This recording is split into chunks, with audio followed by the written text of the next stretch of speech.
آج سے تقریباً 35 سال پہلے سب انسپیکٹر میاں عباس نے ڈاکوؤں سے لڑتے ہوئے ریس کورس پنڈی میں اپنی جان دے دی۔ ان کا بیٹا انسپیکٹر عمران پولیس ملازم بھرتی ہوا۔ اس نے بھی اسی ریس کورس تھانے میں ڈاکوؤں سے لڑتے ہوئے اپنی جان دی۔ ان کا بیٹا آج آئی جی کی کرسی پہ بیٹھا ہے اور آپ سے کوئی بات کرنا چاہتا ہے۔ بیٹا آپ کیا بات کرنا چاہتے ہیں؟ When I grow up, I want to be a police officer and I want to be brave like my father. آج یہ بچہ قوم کو بتا رہا ہے کہ دادا، والد اور پوتا اس قوم کے لیے لڑنے کے لیے تیار ہیں۔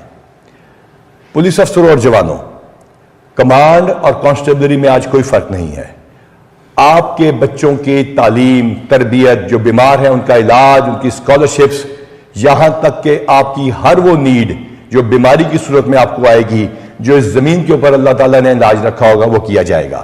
جواب میں آپ نے اتنا ہی بہادر بننا ہے جتنا یہ بچہ ہے، جتنا اس کا والد تھے، جتنے ان کے دادا تھے، اور آپ نے لوگوں کی اسی طرح خدمت کرنی ہے جس کی وجہ سے لوگ یہ کہیں کہ پولیس والے بہت اچھے لوگ ہوتے ہیں۔ آپ نے ڈاکوؤں، رازنوں، بدماشوں کا ہاتھ اسی طرح روکنا ہے جس طرح یہ بچہ آگے بڑھ کے روکے گا، جس طرح اس کے والد نے روکا اور جیسے آپ کے اچھے افسر روک رہے ہیں، تاکہ لوگ یہ کہیں کہ پنجاب پولیس کا سونے کا دل ہے اور لوہے کے ہاتھ ہیں۔ اللہ تعالیٰ آپ کا حامی ہو۔